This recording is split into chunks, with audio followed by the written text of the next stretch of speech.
So today I want to show you guys how you can post anonymously inside of Facebook groups from your Facebook account. So just a heads up, not every group is actually going to allow you to post anonymously. I think the admins have to actually allow anonymous post in the group for that to work. So just to show you what it looks like when you go into whatever group it is, you can check by just clicking on the write something. And at the very top, there's this ribbon that says participate anonymously.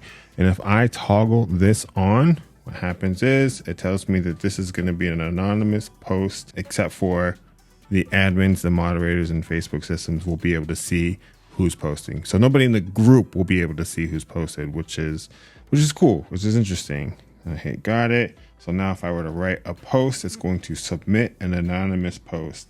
And that's when you see somebody posting and it doesn't have their name tied to it. Maybe I can find one. So this is what it will look like if you did do that anonymous post. So pretty cool. So not all groups will allow you to post anonymously. This is just a silly group that I'm part of. And when we go to write something, you'll see that there actually is not an option to post anonymously, meaning they want every post to be from a person inside of this group. So if you don't have that option here, it most likely means that the admins or the moderators have turned that function off. So in that case, you're out of luck. Maybe create a fake profile, but that's crazy. I wouldn't recommend that either. So yeah, that's how you're going to post anonymously if you can. Guys, if this was helpful, if you could like the video and subscribe to the channel, and we'll see you next time.